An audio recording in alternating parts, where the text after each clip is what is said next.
Dear students, plus 2 maths chapter 7 applications of differential calculus வகைநுண் கணிதத்தின் பயன்பாடுகள் example sum 7.22 without actually solving so that the equation x power 4 plus 2x cubed minus 2 is equal to 0 has only one real root in the interval 0, 1. இப்போ நம்ம f of x is equal to x power 4 plus 2x cubed minus 2ன்னு எடுத்துக்கலாம். f of x வந்து இந்த closed intervalல கண்டினியூஸாக இருக்கும். f of x is differentiable in 0, 1 open intervalல. இப்போ f of x is equal to x power 4 plus 2x cubed minus 2ன்னு எடுத்துக்கிறோம். f dash of x வந்து நம்ம 4x cubed plus 6x squareன்னு எடுக்கிறோம்.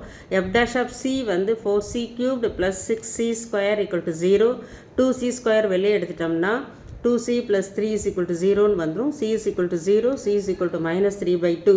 இந்த 0வும் minus 3 by 2வும் ரெண்டு வேல்யூமே இந்த இன்டர்வலில் ஓப்பன் இன்டர்வலில் இல்லை.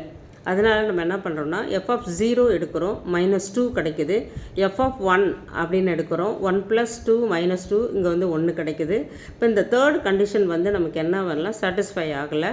அதனால் doesn't exist Rolle's theorem அப்படின்னு எழுதிடுறோம். f dash of x is equal to 0 cannot have two roots in 0, 1. இப்போ நம்ம மேலே இதை பார்க்கும்போது இந்த ரெண்டு வேல்யூமே எதில் இல்லை, இந்த ஓப்பன் இன்டர்வலில் இல்லை. அதனால் நம்ம என்ன பண்ணுறோம்னா f of 0 வந்து நமக்கு என்ன கிடச்சிருக்கு, -2. இது வந்து less than 0. அதுக்கப்புறம் f of 1 வந்து equal to 1 which is greater than 0. இப்போ இன்டர்மீடியட் வேல்யூ தியரம் பிரகாரம் f of x வந்து crosses x axis between 0 and 1. ஏன்னா ஒரு வேல்யூ வந்து நெகட்டிவாக இருக்குது, இன்னொரு வேல்யூ வந்து பாசிட்டிவாக இருக்குது. கட்டாயமாக இன்பிட்வீனில் வந்து அந்த ஃபங்க்ஷன் வந்து எதுக்குள்ளே கிராஸ் ஆகிருக்குன்னா இந்த இன்டர்வலுக்குள்ளே கிராஸ் ஆகிருக்கும்.